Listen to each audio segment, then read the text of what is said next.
Hello, hello. I hope everyone is having a good day today. How are you all?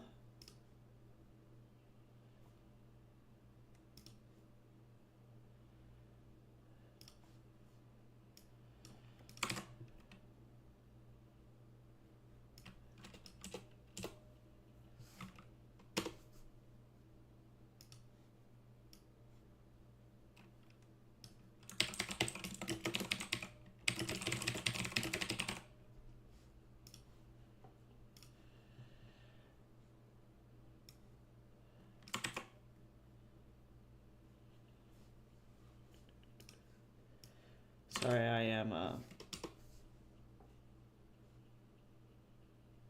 attempting to update some stuff here. Trying to be more active. Hello?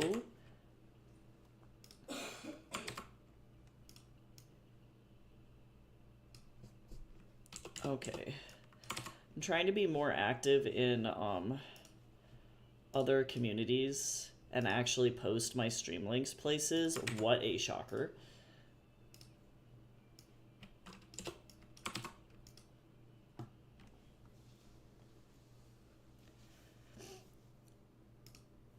Hi, Cal. How are you today? Are you doing well? Hopefully you're doing good.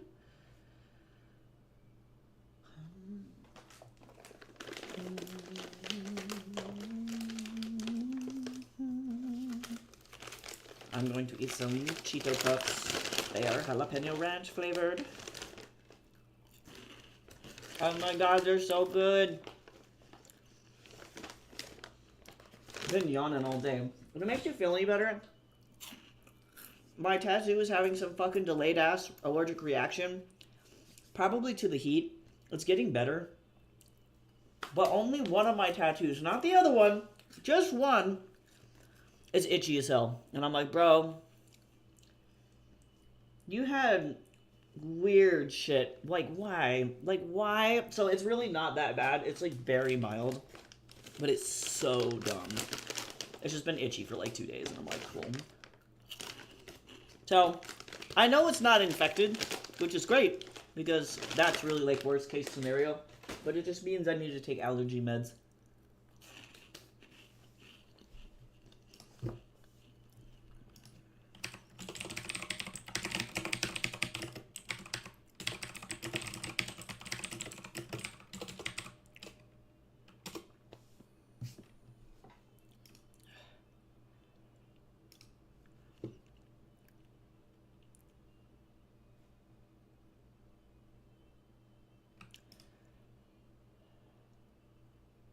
I'm trying to think. I'm gonna take the Zyrtec tonight. I'm gonna take a Zyrtec tonight and see if it helps. Because I think what's happening is that I'm having effectively like an allergic reaction to pollen. And then my body goes, oh no. And because my tattoo is still healing, it's like, what's the most annoying thing that we can think of that's probably causing this allergic reaction? And my body doesn't realize. It's like, you dingus, it's the pollen. But my body goes, no, it's the tattoo ink. And it's like, no, you're dumb. You're dumb, you big old dummy dumb. And that's, yep, that's where I'm at.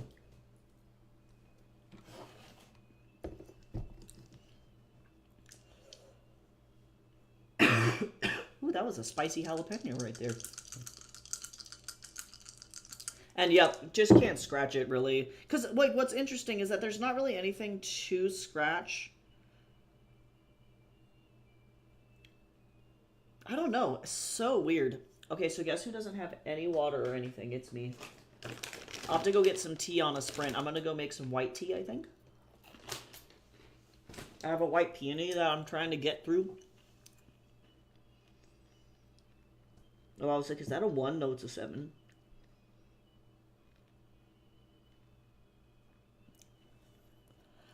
Short sprint to start. So today, I'm gonna actually be working on writing a brand new short story. I don't know what I'm gonna call it yet. But it's for a short story contest.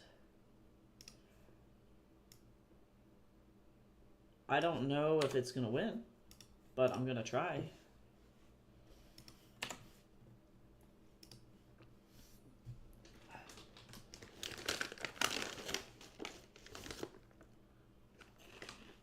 I have a named character named Mimosa, and I love her.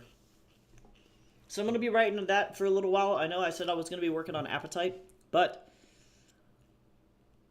I'm going to instead be working on doing some Appetite afterward.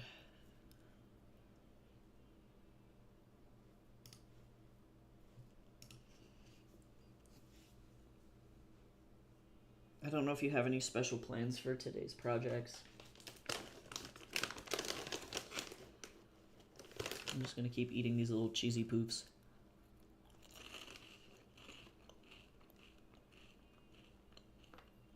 They're so fucking good.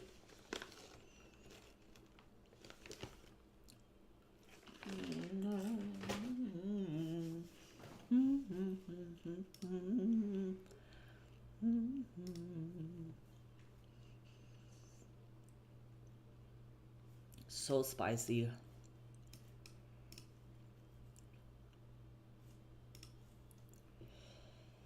Alright, well, on that note, I guess I'm gonna go ahead and I'm gonna start this first sprint.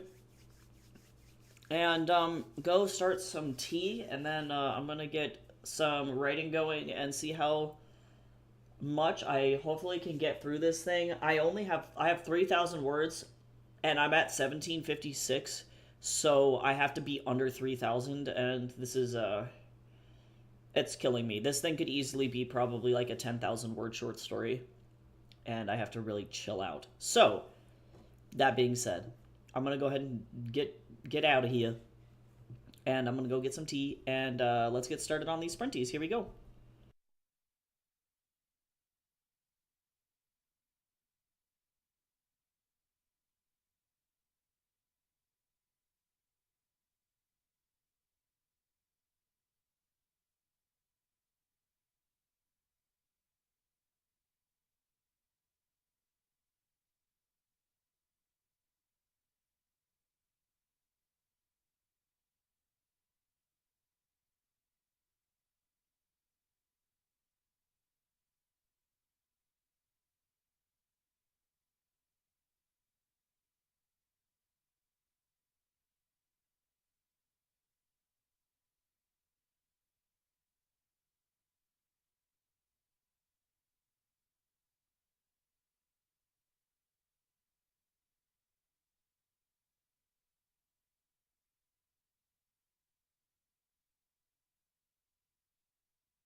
Hello, hello. Welcome back from the sprint. We've engaged in panic for whatever reason. Panic! How is everyone? Also, hello and goodbye, fanfictioneer. I saw you enter and then lurk. Thank you for that lurk. Also, hi, Goose. How you doing? Hi, Inari. I'm terrified. Yes, I'm freaking out. I hope everyone is having a fantastic day today.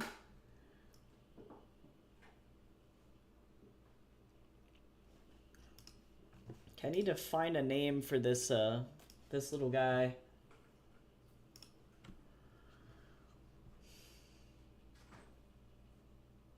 Oh, I like the name Armand. That's a good one, actually. You got it right. That's why you're panicking. True, though. This is a short story contest thing that I have to turn in by Friday. So I got to get it done today. I got to read it, edit it, get it done, turn it in. I have not won one of these Readsy contests like short stories before, but that's not going to stop me from trying. The prize is $250, so that'd be pretty sweet.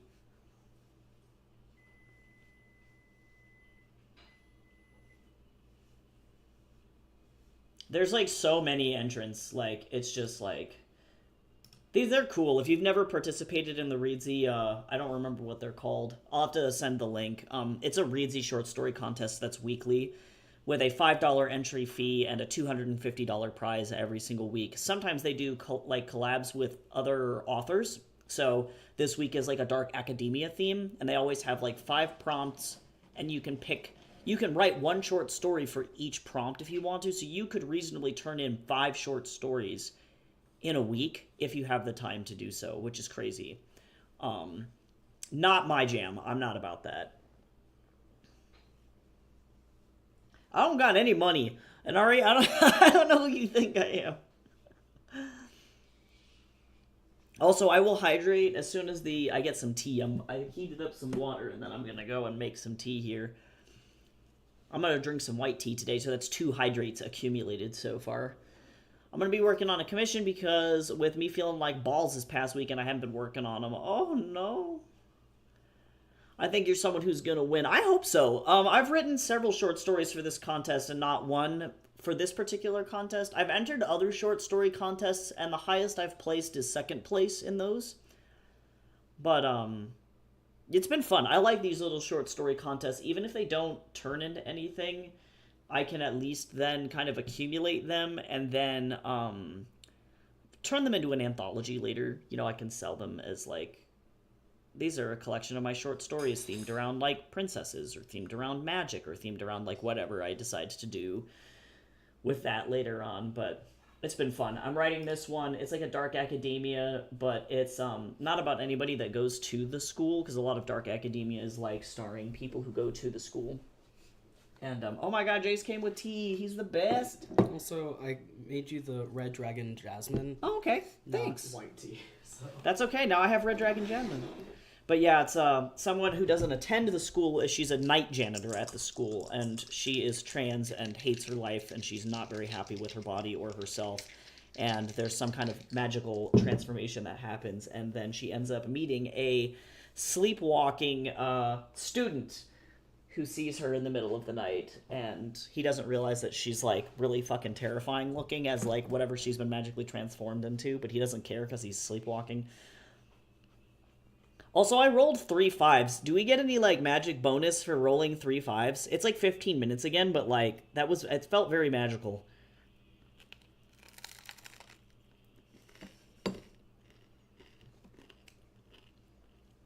Currently writing some ideas for the society to the main antagonist fiction. I see. Or faction to a story of mine. World building's rough.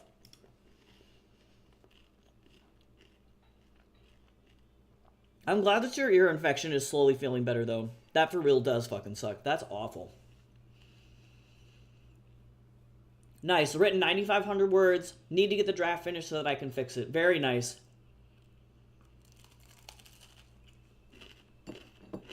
Then comes the dreaded second draft phase, where you're like, why the fuck did I write this? This is so ugly.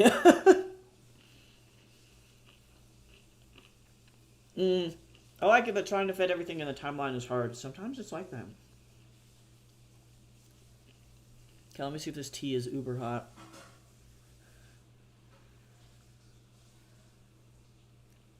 Okay, that's one little sippy. Okay, ads are going to start in about a minute. So that being said, we're going to jump into our next set of sprints. So it's another 15 minutes. Let's go ahead and get on going. And then we'll pop back out the other side, record our progress. I'm going to keep drinking this tea. And I will see you all in about 15. Here we go.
All right, all done. How did everybody do? I am definitely going over my word count, so now I get to scream and then go back and edit this to make it under the word count. So that's where I'm at. I'm suffering. Also, hi, Shibito. How you do?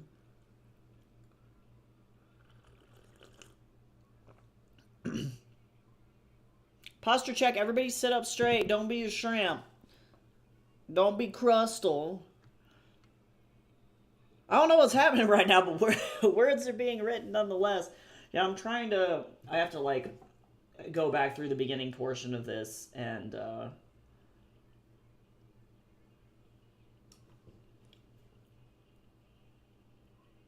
figure it out. I don't know. I need to go through and just kill, like, just cut a bunch of shit. Put baby stuff together before I go into work today. Very nice. Hydrate. I'm drinking that jasmine tea. It is very tasty. Possessed by the writer spirit. True. Don't we all just aim for that? Just to be possessed? Possessed? Only a little bit. Okay, that was a good bagel.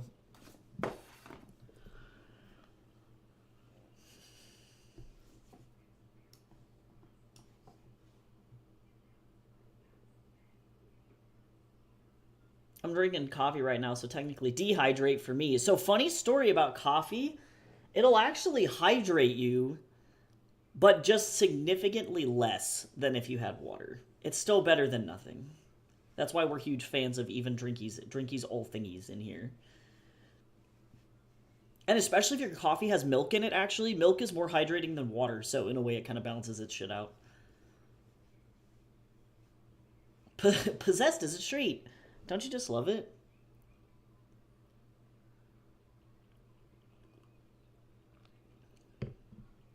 On this next sprint, I gotta go get an ice pack for my arm.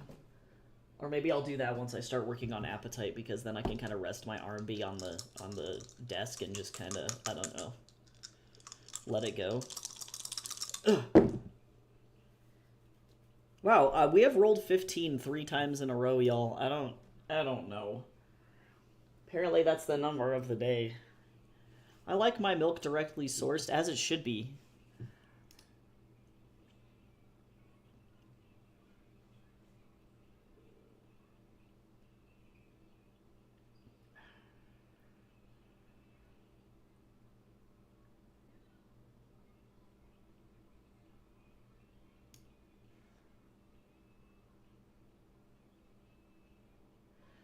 I like this pro, so I don't want to get rid of it. I'm just gonna... I don't know. Straight from the udder. Yeah, I mean... Go to Friesland. That's what they... That's their whole thing, is that they have the sexy cows. They have the fresh cows. I have an energy drink. It was 2 for $1.25. That is a fucking steal. Yeah, for real. Like, in this economy? What do you mean?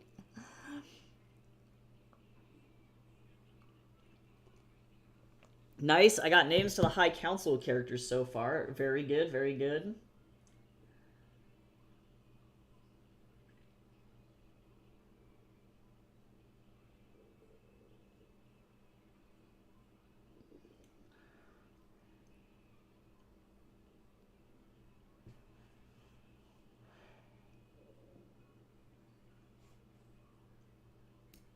I don't need to even talk about this.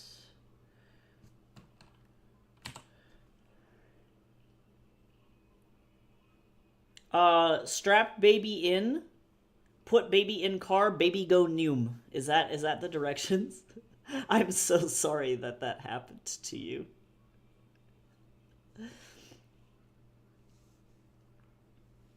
The enemy faction is a bunch of draconic dino hybrids that function under a hive mind system. I love that. Got it from Dollar Tree. It's peach flavored. Wouldn't have been my first choice, but I snatched them up. I love it.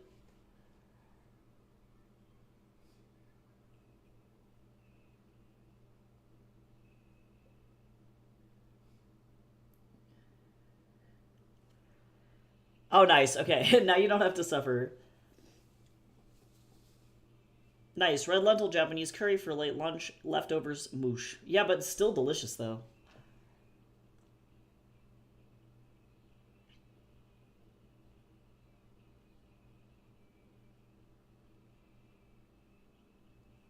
Actually, I don't need to have those words here either.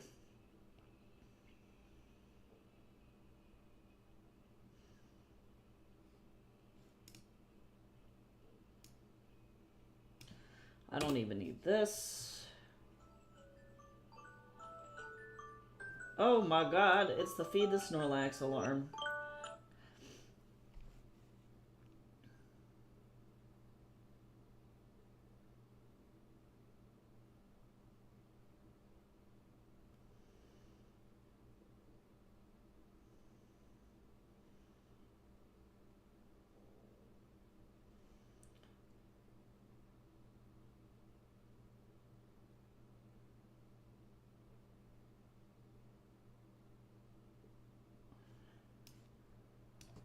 That's good. Time to wake up! Nah, time to get him lunch. Time to get this Snorlax some nom-noms. I'm gonna just edit this really quick before we go forward on our next sprint and just keep cutting.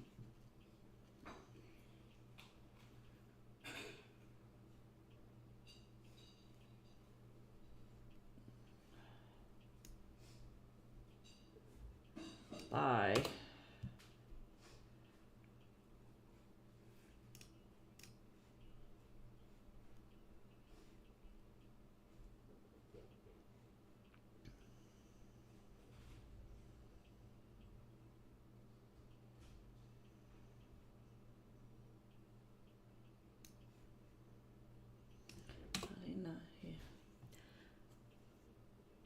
To be honest, sometimes I wish that there was nutrition mush that was just sold as food product. Have you ever had Kitschty?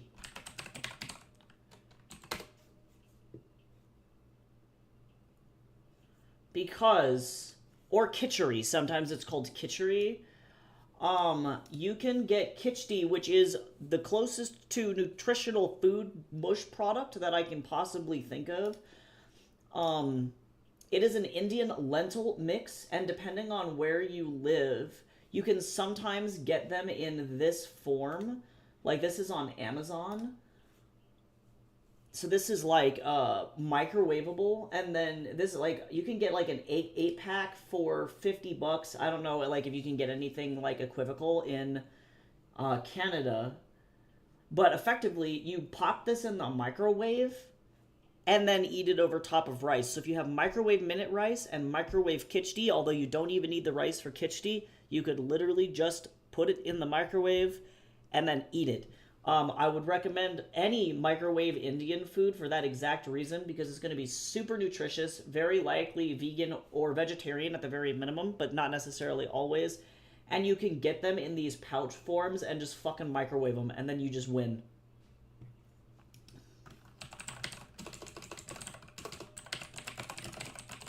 We have this brand here.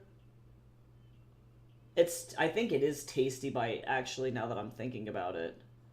I guess they redid their packaging. But this is typically like what I would eat when I was like really on a budget.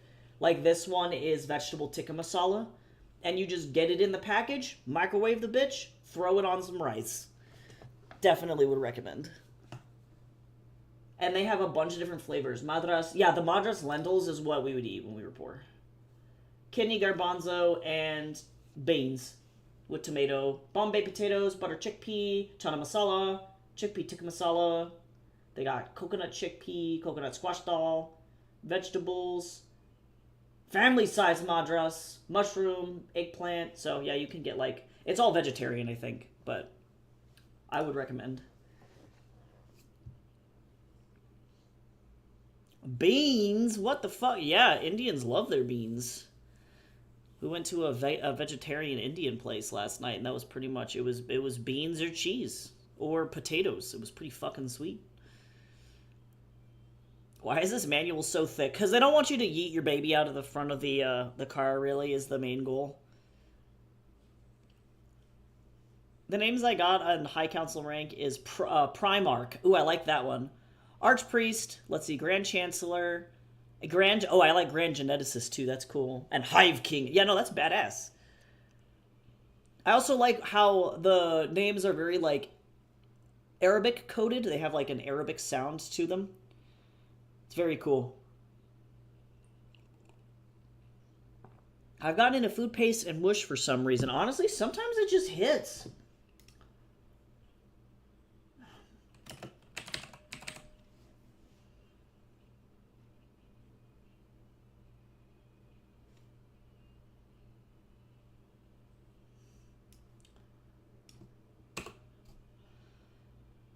But vehicular football is my favorite. Aw. Go play Rocket League. The ranking system is heavily inspired off of Latin naming as well. That is dope. I love that. Okay, so I reduced it by 200 words. Now the question is will this help me? This is what feeling like reducing my shit for Fatal Mechanisms felt like, but this is like on crack. Wrong football. Joke's on you. I think American football is like so lame.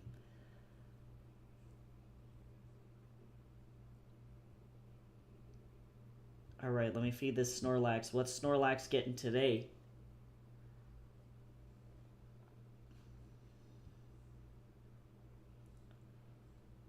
Beans. A mixed salad with beans. Speaking of beans. Oh, true though. I do like baseball too. Yeah, agreed though. Baseball's fun. There's names of the ones who were before the current members. Oh, I see, I see. That's cool. Yeah. Making military systems and like rankings and stuff is oftentimes kind of hard. Beans. I can't. Okay, Snorlax has been fed.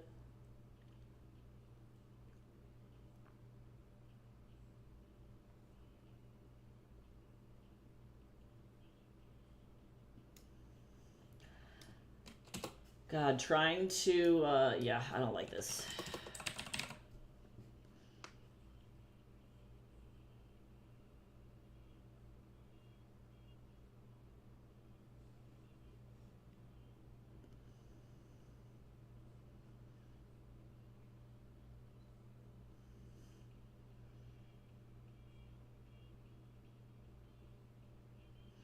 Okay, I think that's probably all I can cut for now. Oh yeah, Ace. Yeah, Ace of the Diamond. Yep. I love it when you like find out that an anime is not indeed canceled and it was just the streaming service was stupid. And plot twist, you found it elsewhere. It's like, yay! Everything is better now. Okay, I'm gonna jump back into a Sprinto. I gotta finish up this story somehow in less than 200 words. I can't. Having Japanese curry blocks in the house means I don't have to think, oh god, what's for dinner? Because just grab freezer veggies and chuck it in there. True. And then you know you're using those freezer veggies too. All right, let's get started. We're going to do lots of good work. It's going to be great. So I'm going to go ahead and get started. And then I'm going to go get a cold compress for my arm. Try and get it to chill the fuck out. Or well, maybe not yet. I'll just leave it alone. Yeah,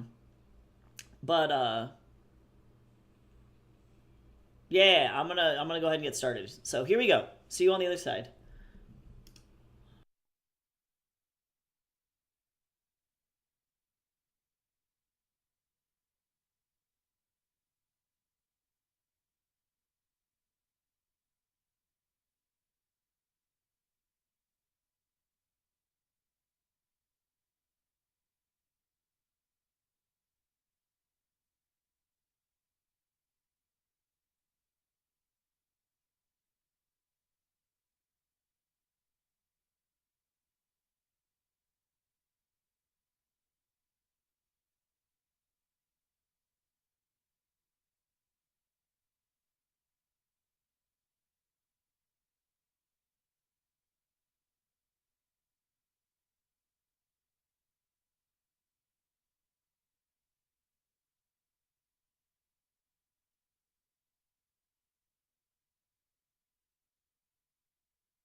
All right, all done with the sprint. How did it go? I am now trapped in a hell where I have 3,237 words, and I need not that. The story is done, but now I need to cut down 237 words. So, time for me to cry.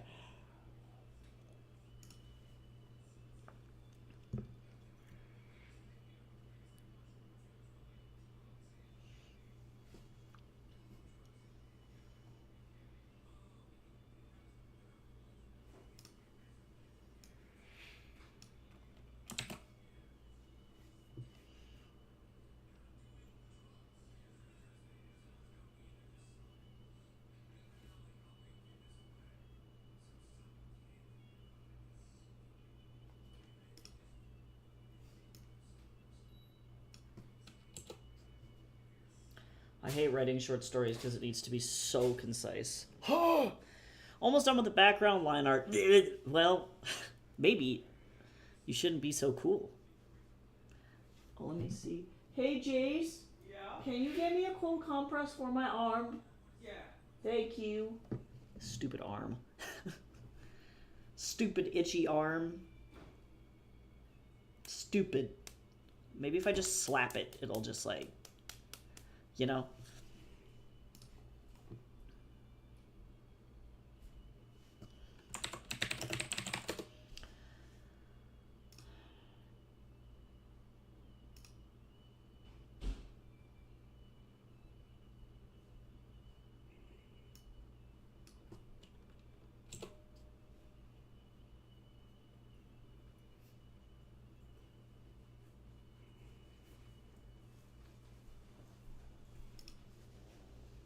Thanks. Stupid arm.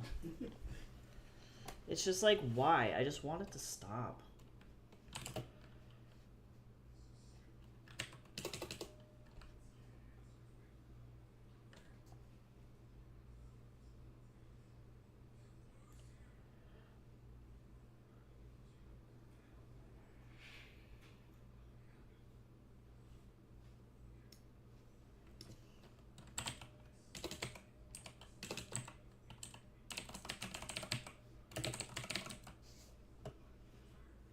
Okay. Jace is the best husband. That is very true.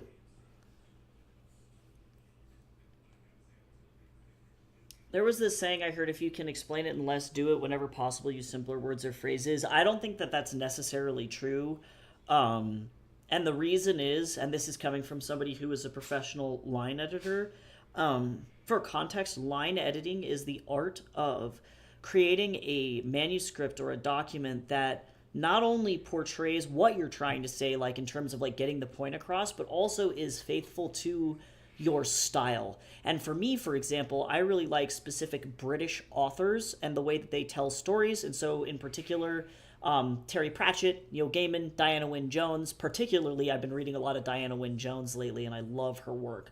And she tends to be very poetic and very sing-songy and nursery rhymey, and uses repeated phrases over and over to make her point. Terry Pratchett tends to be kind of clever and dry in this way too.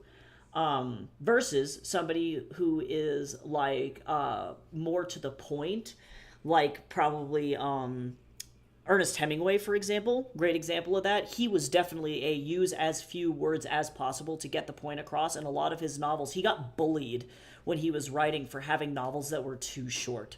Like, people would be like, bro, like, you fucking wrote 4 sentences and then are claiming it's a novel. Like, what do you mean? So I think for certain things, yes. Like, if you are intentionally writing a short story and the word count says it has to be under 3,000 words, that's what it needs to be, period. And you have to cut as much as you can to get it to that point. Or if you're publishing your first debut novel, for example, I was told that novels need to be under 98,000 words for an agent to even consider it, because otherwise they're going to be too long and they're going to get automatically rejected, which so far I've found is the case. I've been like looking at other people submitting their work, and it's been a lot of like watching other people just instantly get their shit rejected by agents because it's like 127,000 words. So you have to know when to cut your fat, or trim the fat as it's sometimes called, but you don't want to necessarily remove so much that you lose your voice. if that makes sense, because that's also very, very important.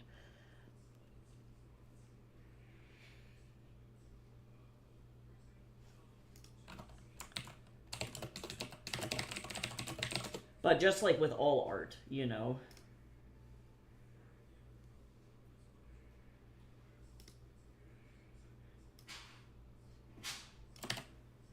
you have to just kind of figure out what is your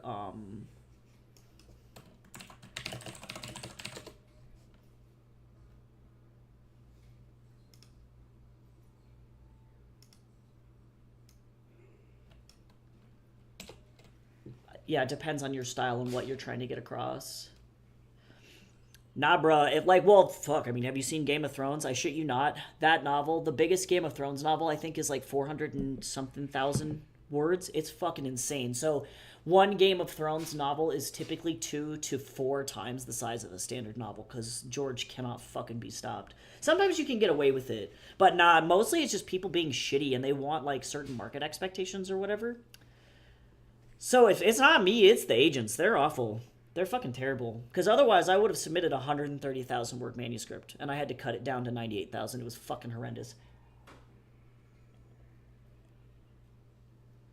Now we need big, thick boy novels because then you can beat people with them. It's important. Also, everybody should hydrate. Oh, this cool compress is like doing the most right now.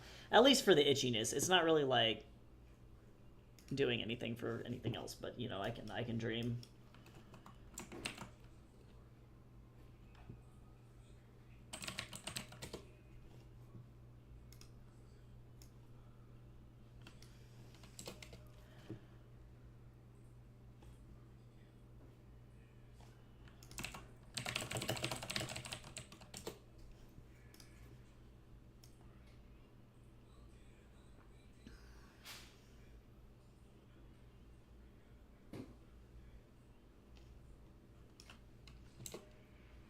I want to redo this or this paragraph.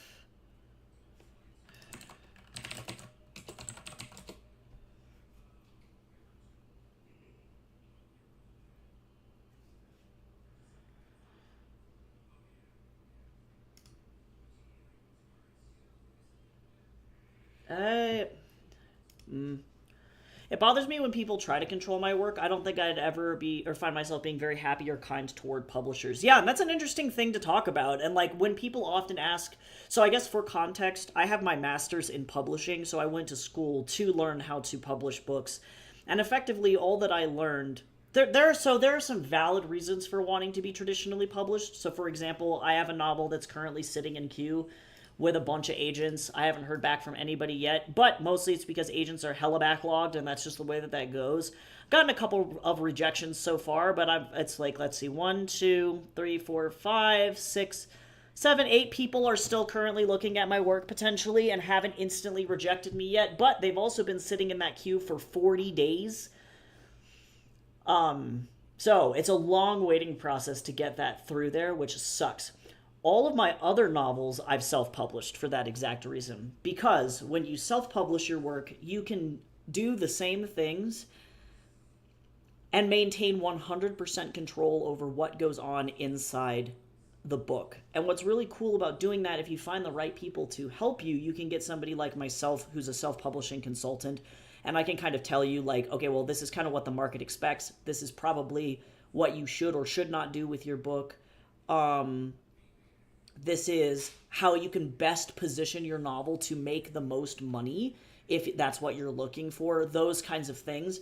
But ultimately, it's nice because you don't have to change your work too much to abide by current market industry standards. So I recommend to people, if they're worried about a publisher changing their work too much or demanding weird changes, then to just self-publish that way. But it's also important to acknowledge that you as a self-publishing person, as an author, a self-pub author, will never have as much reach as a traditional publisher. That's just the way that it goes. And so, for example, for me, I sell on average, and this is after like 8 or 9 years of work, on average between 100 and 150 books a year. And that's with me going to conventions, selling online, doing as many marketing opportunities as I can. I've got like a newsletter of about 600 people, like a very small social media following, all things considered. I'm not like it is on Book Talk where all of a sudden they have like fucking 300,000 followers. So nobody effectively knows that I exist. That's about a tenth of what a traditional publisher expects to sell with a book. A small publisher is going to expect to sell about 500 to 1,000 copies of a book the first year it's released. So, if you can imagine, you're actually going to be like making money if you do get landed with a traditional publisher. And most agents are willing to establish long-term relationships with an author because they want to make money too. So there's a bunch of benefits of doing one versus the other. And it's not necessarily, it's important to emphasize too that these agents don't want short books because, quote, you write too much. That's not what it's about. It's about what readers have the tolerance to read. And what's really sad is that currently in the US, the average reading level is 6th grade. That means that these people who are reading books, on average, have the tolerance of about an 80,000 word novel or less. Because people have, like, effectively because of social media, I would assume, and probably a lot of other things, the collapsing US education system, like I could list a bunch of different reasons. They have the attention span of a goldfish, and they don't want to read anything that's more complicated than that. You're obviously going to have your hardcore science fiction and fantasy fans who do love a Chungus novel. But those are political fantasy, high fantasy, space opera, hard science fiction, those kinds of genres. All other genres, that's the reason why they want them to be short, is because they expect that people just physically are going to see a big book and go, I don't know if I have the time to read that. I'm working 60 hours a week for my job, and I don't have the time to read those books anymore, so I don't know if I want to read that, and that's why they can't commit. So agents and publishers feel more comfortable committing to a smaller book because then there's a higher chance that you're going to make money back on that book, if that makes sense. So you have to just kind of play your cards right. A lot of it is you're selling a product, and it's very difficult. It's a very difficult field to get into, being an agent or a publisher or a writer. And there's no right way to do it, which is why I constantly encourage people to just fucking self-publish their books, because that's what I did, and I'm doing just fine. But it's also important to acknowledge that even if you do traditionally publish, there are very few people who actually make like a full time income off of their books. Like it's a slow burn. Like it's going to take decades for it to happen, but if you are committed, it can happen. Yeah, and exactly, Anari. You just have to decide what your goal is, because if your goal is to just publish books and not worry about the sales, and the goal is to produce the best looking book in the way that you want to do it, self-publishing is 100% the way to go. Because you can control when it comes out, what your timeline is, how fast you can get it out, which artists you hire to work on the cover, the editors that you hire, you can save up to do the project, like all of those things, and you can make sure that the book looks exactly like what you want before you put it out there. And nothing really has to change. So yeah, being in the publishing industry is and definitely has always been a game of appealing to the powers that be, which is why it's horrendously biased towards like cis white men, because those are the dudes that work in the industry. It's only very recently shifted to be majority like female authors, but then still, or not authors, pardon me, agents, but even still they're mostly white female agents, and so it ends up also being biased in that way, where it's like if you're an author of color or a disabled author or an LGBT author, you're less likely to get representation. And that's only even really changed recently, because now all of a sudden I'm opening up agent pages and they're like, are you a minority author?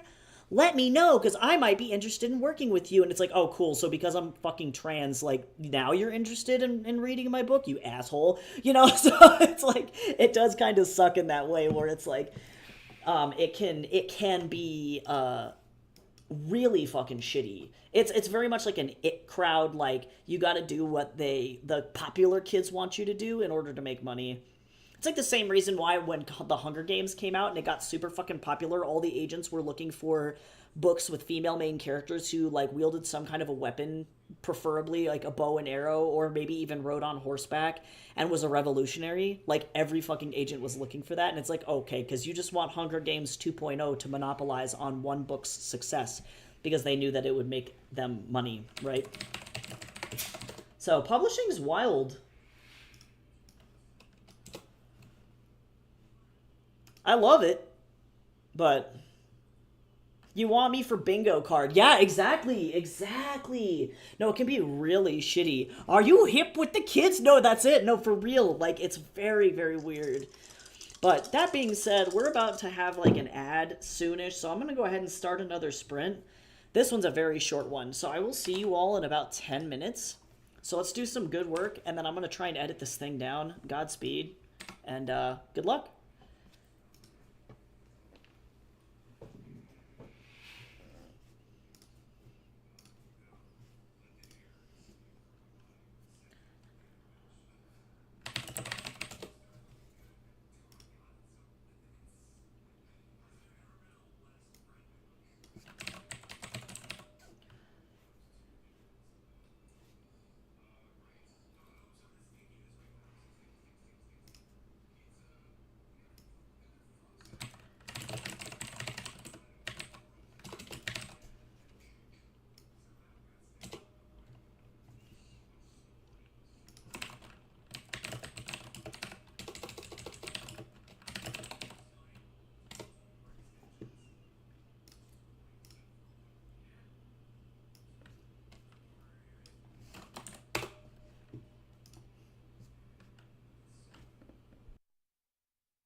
All right, done with another baby sprint. How did everybody do?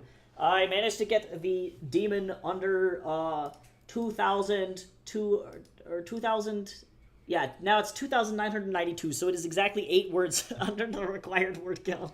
So I'm going to read this to Jace, and then I'm going to submit it before Friday, so that way I can see if I can win that prize. We will find out. We will find out.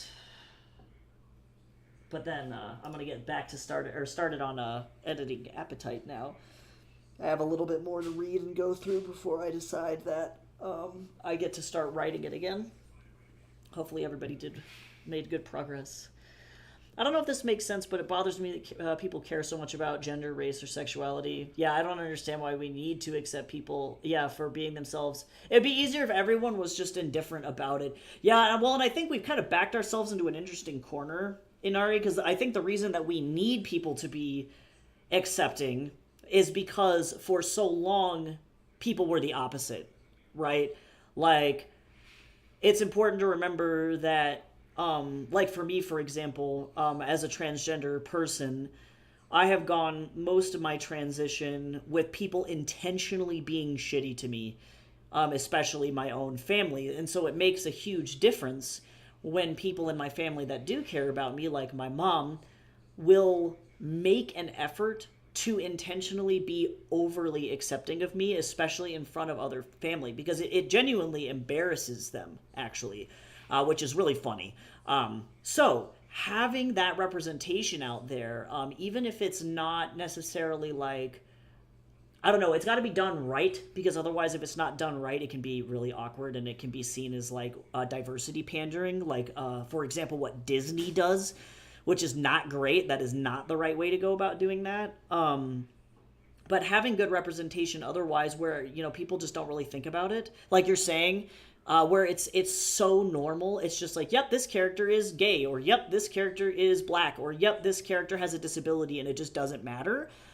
Is in its own way forcing people to be accepting of that person's identity, if that makes sense. Because it's like, well, if you want to watch the show, you're going to have to be okay with the main character being in a wheelchair, or whatever it ends up being, you know what I'm saying? But you're right, we can definitely dream for a world where it's like, you're just like reading the thing or watching the thing or engaging with the thing, and it's like, yep, that's just the way that it is. It's just like, it's just normal. You know what I mean? It's just, that would be fine,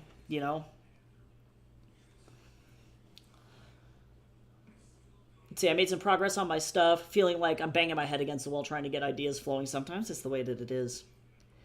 But my level of thought is, wouldn't having representation for a specific group of individuals undermine the goals of equality? No, because you have to remember, with equality and with equity, that's what we're talking about. So what we're talking about is the difference between equity and equality, right? Because the fact of the matter is that they are separate groups of people, right? And that's what's important to remember. We are separate groups of people. My experience as a transgender person is not the same as another man. That's just the way that it goes. I did not get to grow up with a lot of the stuff that cis boys got to grow up with. I don't get to have the luxury of having advantages in the workplace like a lot of cis men do. I don't get the advantages of having secure healthcare. There's a lot of stuff that makes my existence not at all like other people.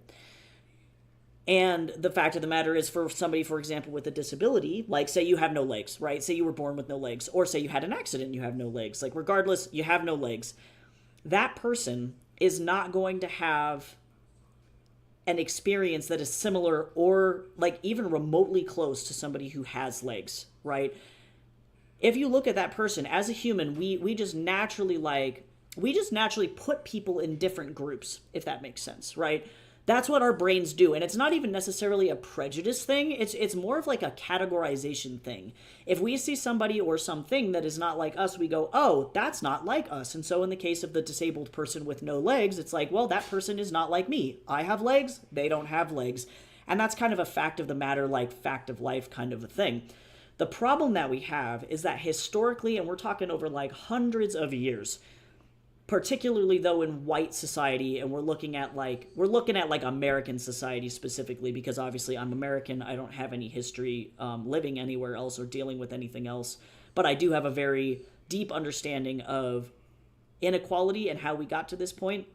The fact of the matter is that what certain groups did is that they not only looked at other groups and said, hey, you're different than me, they looked at other groups and said, hey, you are different than me and you are lesser than me. You are not worthy of life. You are not worthy of basic human dignity. You are not worthy of joy. You are literally here to either be dead, like in the case of people with disabilities, like that was the common rhetoric, is it's like disabled people would be better off legitimately dead, or in the case of people who are of another race, you are better off serving me, or again being dead, right? Like I think about, like, I myself am indigenous. My grandfather was indigenous, and my ancestors were effectively hunted to extinction, right? Almost near extinction. Because in the mind of the people who were in power, they were better off gone, just being invisible. And so now what we have in modern day is a system and a society in which it's not that people are trying to effectively, it's not that like certain groups, like say you have like Black Americans, for example, it's not that when we're talking about representation that Black Americans are trying to climb on top of everybody else. It's more that they're trying to dig themselves out of the hole that they have been put into by other people, forcefully put into by other people. They didn't dig that hole themselves. They didn't want to be in the hole. They didn't want to be anywhere near the hole. But the people in power dug the hole, put them in the hole, and said, nope, you don't get to tell stories about your people. We don't care about you. We don't care about your culture. We don't care about your narratives. We don't care about representing you in our media. So now that we're trying to make things slightly more equal in this way, in order to make things equal and to truly make things on a level playing field, we first have to fill the hole. If the groups that are in power don't need their holes filled, like white people don't need their hole filled. They don't, like, there's not even like a hole there. There's actually a mountain underneath white people, right? And so we have to make an intentional effort to dig the dirt out from underneath the white people and fill the holes of everybody else. And so that's where that focus on that equality comes from, and that's why we are focusing on those specific groups. Because, again, white people don't need to fill the hole, if that makes sense, right? Once we fill all those holes, then we enter this perfect, like, ideal scenario where everybody is on an equal playing field, and then we can go forward from there. But until that happens, like, we can do nothing about it. Because the fact of the matter is that there are still people today who do view us differently, right? Because if I was viewed the exact same as a cisgender man, I would have a male passport right now. There would not be current policies in the country that I live in that are actively trying to take away my health insurance or make it so I can't be married to my husband or make it so that I cannot leave my country, right? So until we get to a point where that's the case, then we need to have as many transgender people in the spotlight as possible to be like, hey, we exist. You can't get rid of us. Like, you're not going to get rid of us. And so, like, I don't know if that makes sense. And that was like a really long-winded explanation, but honestly, it's a very complex issue. And why people legitimately get like doctorates in this stuff, because it's like, it's definitely something that a lot of people could talk about for hours. You know, they could write dissertations and stuff on it. People have written books on it and done studies on it and like all of that other stuff. But I definitely agree with Lear the Witch there, where it's like, you have to expose people to it. Otherwise, people are not going to know. You know, like I grew up with a really racist grandma who was terrified of black people. She didn't hate them. And that's the important distinction to make. She did not hate black folks, but she was so scared of them. And it was because she had not really had any exposure to black people growing up in the era of segregation. She grew up in a time where she was legitimately not allowed in the same restaurants, bathrooms, movie theaters, public spaces as black people. And so because she wasn't around them, whenever anybody would tell them, like tell her or tell her family, hey, these black people are going to hurt you, they're going to rob you, they're violent, they're going to try and do horrible, unspeakable things to you, she just believed them. And she went her whole life like that. And then legitimately did not understand why black people were upset that they were being mistreated. And it's like, Grandma, like you're so dumb. Like you didn't know. But because she didn't have that exposure, she just didn't know. And then she died. And then that was the way that it went, you know. And if you live in a more diverse area, you kind of take that for granted because, like, I go out every day. There's like a Muslim like temple right down the street from where I live, but then I also live right next to a Jewish temple as well. So it's like those things are all around me, and like I see Korean people all over the place. Like I live next to Little Korea as well, so it's like I get the luxury of just being able to live around so many diverse people. I can order in Spanish at a restaurant when I want to because the people around me speak Spanish and I don't feel like I have to speak English to them, which is great. And it makes me feel more connected to a culture that I lost, which is very cool. But then if you go literally 45 minutes south of me to the place where I was born, there are no people of color. It is like all white people, predominantly Christian, and they don't know anything else. Like they just have never seen it. And so these book publishers are, I think, hopefully in a kind of an altruistic way, trying to make people read stuff that they would have not likely read before, and that can help educate people in that way. So, sorry, that was a million-year-long explanation for that, but I feel like it is an insanely complicated issue. It's hard to explain in just like one concise way, if that makes sense.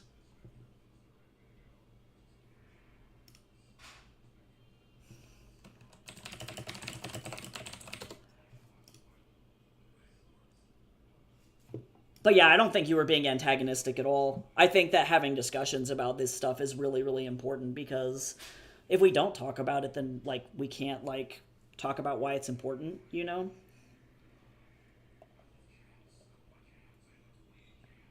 I'd definitely rather people ask like regular questions than just be like, no, that's stupid. It's like, okay.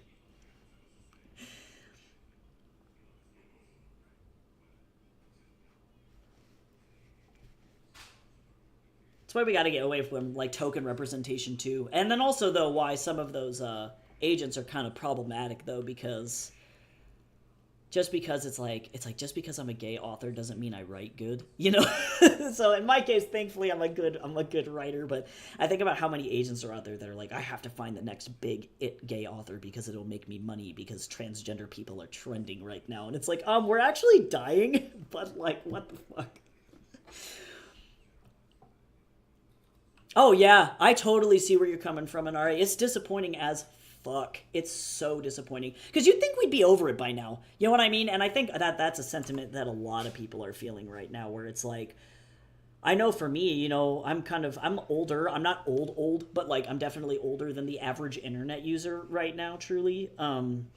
And like I remember when gay marriage was passed when I was in high school, and I was like, "Holy shit, this is really cool!" And it's never gonna get worse. It's like we did this, and now we can't go back on it because clearly people changed their minds and people were making good positive steps forward towards something that's better. And then it's like flash forwards to this year where literally like the Southern Baptists have decided that they have made a statement on wanting to take away gay marriage. Like if they can overturn Roe v. Wade, they can take away gay marriage.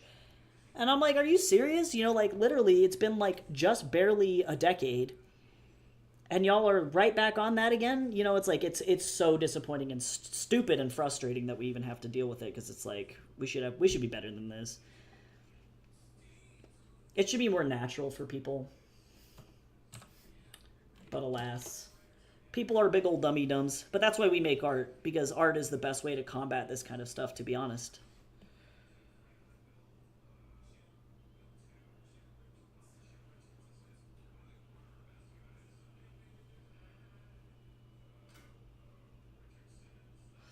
Okay, this cold compress actually is helping my stupid arm not be all angy. It's not all angy. It's working. I'm using science. Okay, let me go ahead and roll for another Sprinto. There's certain points from some people who don't like LGBT stuff in Pride Month because they feel like it's forced. Yeah, I don't mind the idea of being gay, but they associate the term LGBTQ with what's being forced and put in their face. Well, see, and here's the deal, NRA, and here's my thing about that.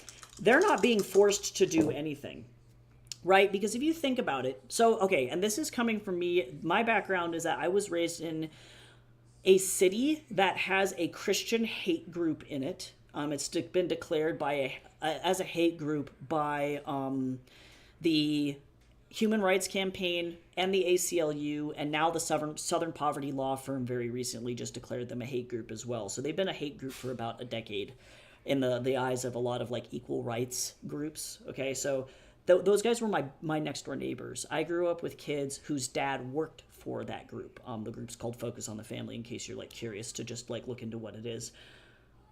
Those guys were so eager to not have anything to do with like LGBTQ issues, for example, right? Like say that they didn't want to watch that. They also didn't want to know anything about magic because they thought that magic was the work of the devil. So, you know, that was something that they were very anti, things like that. They were so intense about not seeing that stuff that they created entire, like, I've talked about it on the stream before, a DVD player. Oh, let's see, hold on. Christian DVD player. I think it's called ClearPlay. Yep. So this was a ClearPlay DVD player. They still have a service. So enjoy family-friendly versions of the TV shows and movies that you stream. It connects to Prime Video, Apple Plus TV, Disney Plus, Max, and Netflix. And all it does is it will literally automatically filter out sex and nudity, violence, language, substance abuse, all sorts of stuff. And so I'm not even shitting you. The way that this works is that it will just skip over scenes in the movie that they deem as inappropriate. So Lord of the Rings was, I'm not even exaggerating, like literally like 5 minutes, because it just jumps over everything that they don't want to see. So every human on this planet has free will. And if a movie has a gay character in it, for example, that is entirely up to a Christian person to decide to turn that off. That is not my job to police them. It is not the job of the artist creating the film to tell them that they should not watch the film. They are perfectly capable of doing that themselves. And these guys were so intense about making it known that there were certain things that their group could or could not watch. They would send out monthly newsletters. I went to a private Christian middle school where there were newsletters every single week about things that parents needed to be aware of in popular media that was going to potentially corrupt their kids and turn their kids to the devil. And it was the most fear-mongering, hateful shit I have ever seen in my whole life. I've never been around anything like that since that point. And then they turned it on me because I was the one Christian kid who liked Harry Potter. So I ended up experiencing the full brunt of that hate. And it was insane. So that being said, humans being people who have free will, if you see a show, for example, that might have something in it that you don't agree with, you have this brilliant ability to just turn it off. You can literally just not watch it. And you're not going to miss out on anything. You're not going to lose out on an experience. You can just turn it off. And also, as a secondary argument to that, I have grown up my whole life with minimal gay exposure because the majority of media, we're talking like 98% of all media stars straight white characters. So there is this idea of, quote, being forced down their throat is not actually true. It's statistically just not real, and it's something that these groups say because they don't want people to watch things that they think are inappropriate. Like statistically, like how much gay media is is represented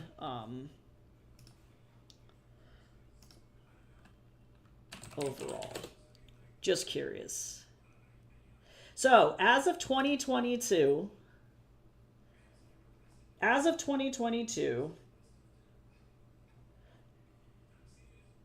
this is the actual statistic.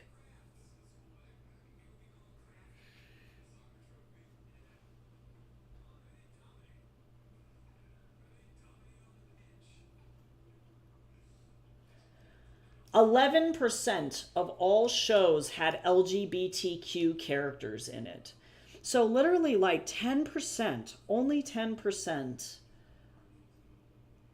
of all shows in 2022, and this is just TV shows, and this is only of the 775 TV shows that they surveyed, 10%. So 90% of all TV has straight characters in it, right? And so for them to say that it's being, quote, shoved down their throats is really them saying, well, I don't want to see it at all. 10% is too much. 1 in every 10 characters is too much. And what they're really trying to say, and that's evident as of this year, is that any gay people are too much. We don't want to see any of you. We want you to go away. We don't want you to exist. We want to take away your health care until you can't be trans anymore. We want to make sure that it is illegal for you to be married so we don't have to see your marriages anymore, if that makes sense, right?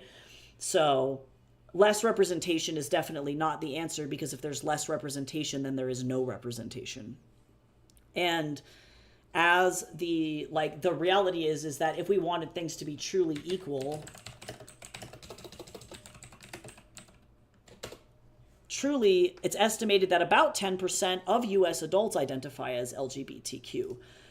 So it needs to be at 10% in the media. That's an accurate representation of about how many queer people are out in the real world. And so if that makes them uncomfortable, then that's a problem that they have and not a problem on us, you know? Cool. Well, yeah, totally, Inari. And I appreciate the questions too. I think it's important to talk about these things so that way we can understand, at the very minimum, how to better combat other people too when they say things like, well, there's too much gay representation in the media. You can say, well, no, statistically, it's only about 10% of all characters are gay. You know, and then that's a good solid number, and then they can't argue with facts. And then if they're going to argue with facts, then it's like, okay, you're not worth talking to, because it's like, you know, they don't get it, right? But good luck with work. It's always good seeing you. It's been awesome having you in stream the last couple of days, so I hope you have a great day at work. We're just going to vibe for a little while longer, I think. Also, hi, Blue. I promise I'm not ignoring you. We were having a very academic conversation. I hope that you're doing fantastic, though. I think we're going to do one more sprinty. Yeah, we got room for one more. And this is apparently the world's longest sprinto for whatever reason. We literally rolled like 3 15s and then a 10. And then now the dice are like 28. I'm just a fan of good conversation. So thank you again, Inari. It was good seeing you. Have a good day. Doing great, Redbeard. Oh, hey, you guys got a new dog. Woo! That's dope. What's the dog's name? Tell me all about the dog.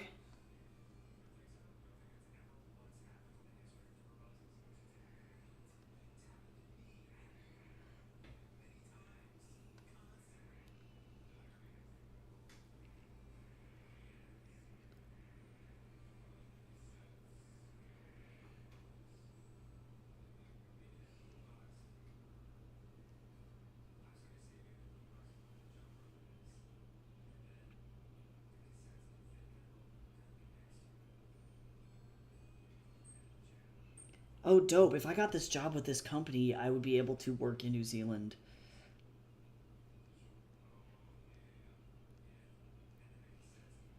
Okay, well, fuck. I can do this tomorrow. I hope I get this job, actually. This would be hella convenient. I'm not even joking.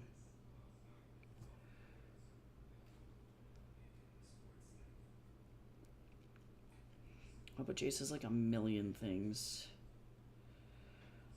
I'm gonna have to do this. 3 p.m.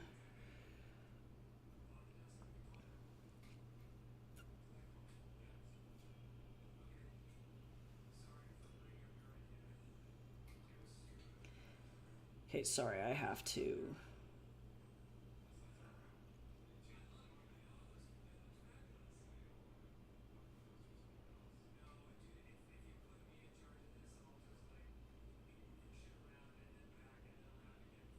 Okay.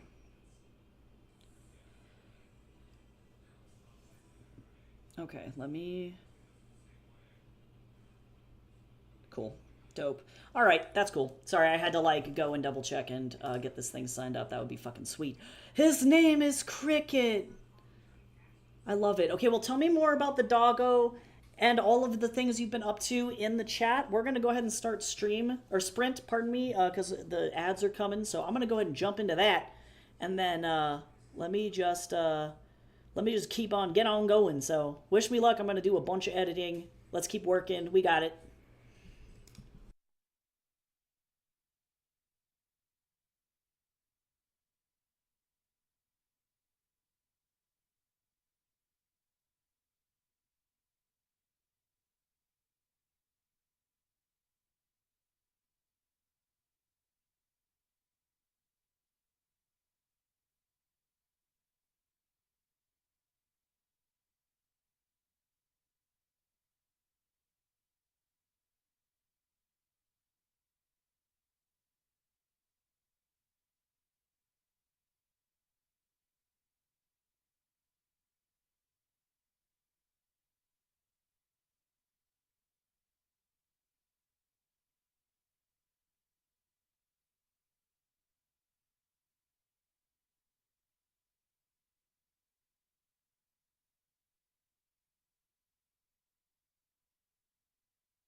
Alrighty, that's the end of the Sprinto. I did not make it all the way through. How did everybody do? I did make a pretty good, decent chunk, though. I'm now at page 113 out of 130, so next time, certainly, I will be writing. Also, thank you, Cal, for helping me with the ranch question. I knew that Americans fucking loved ranch, and I was like, there's no way a Canadian's gonna be eating fucking ranch. The answer, indeed, was ketchup. I do fucking love myself some ranch, though. Okay, so Sir Morpheus Cricket, aka Cricket, is a rescue from my local animal shelter. His original name was Disco, but he doesn't have much disco to him. He's all panicking, no disco. He's the bestest of boys. He's very snuggly. He's big, 60 pounds. Aww. He's an owner's surrender because of, quote, destructive chewing. They said he chewed up their back deck, pardon me, I can read. But honestly, he has not shown any of those behaviors. Yeah, I bet you he was just fucking bored and understimulated. As long as he has a chew toy, he's golden. We got him on Wednesday last week, and he's been so fun to have around the house. Aww, that's so cute. Redbeard currently thinks it's, let's see, Mastiff, Pitbull, and Anatolian Shepherd. Let me look at him. Yeah, I can see them. I can see Mastiff and Shepherd, too, for sure. I'm not familiar enough with, I guess maybe a little bit Pity, too. I'm not familiar enough with Anatolian Shepherds to be able to make that call, but I could definitely see Mastiff for sure. I want to see. Oh, Jason wants to see the dog. This is Blue's new dog. Blue Breeze's new dog. Yep, that's baby. Cricket. That's Cricket. Cricket. Yeah, pretty good. Oh, what a cute little baby. Pretty good. He's such a goober. He did his first zoomies yesterday and has zero spatial awareness of his body. He slammed into my mother-in-law's legs, but she was fine, but then he almost face-planted into a wall. Good God. That's so funny, though. We eat ranch with veggies. Yeah, and so do we, too. We just tend to eat ranch with everything. Anything that's got cheese, I would say, also is popular for ranch dips. Like jalapeno poppers are a must, at least for me, to cut the heat a little bit of the jalapeno. I really love that. Super cool. I see, his curly tail is Anatolian Shepherd to me. Yeah, I can see it too, kind of in his, like, the modeling on the coat pattern as well. But he's very, very cute. All right, cool. Well, I think Jason and I are going to go to the museum. I'm going to go get in the shower. So tomorrow I am going to be working on Heaven's Equal for once in my fucking life. It's working out. And, yeah, I definitely appreciate everybody's, just like total awesomeness today. I always love talking with y'all. So thank you so much. I'm trying to think of anything that I need to cover before I go on my biggie vacation. I'm not going to be on stream for the next couple of weeks because I'm going to be in Greece. So I will see everybody when I get back from that. I will not be streaming on Thursday either for the same reason, because it's a national holiday down here in the States. It's Juneteenth. So if you celebrate Juneteenth, I hope that you have a fantastic one and that there's a great cookout, and that, if you can, go support local black businesses, because that's really hella important, especially right fucking now. It's really bad. So, yeah, go give your local black businesses some love, and I'm not sure what I'm going to be doing that day. Hopefully I can go out, and I need to see if there's, like, good black-owned restaurants near me. I know that there are. I just need to figure out what I want to go eat. So we're going to go do that. But, yeah, I'm going to go to the museum. And, I'm trying to think of anything else. That's pretty much it. Betrayer's Blade is going to be delayed this month, so if you're a Ko-fi member, I do apologize for that one. I just don't imagine that I'm going to have time to write and finish it before I get back from, the trip. So, keep your eye out for that. When I do get back, it'll probably be, hopefully I can maybe work on it a little bit while I'm, like, in Greece. I don't know. I'm going to try and actually give myself a real vacation. We'll see how that goes. But, yeah, I'm going to go ahead and go. I hope everybody has a fantastic rest of your day. Thank you for sitting and working alongside me. That was really, really fun and super productive. I got done with what I needed to do. And I hope I will see you all tomorrow. Bye-bye.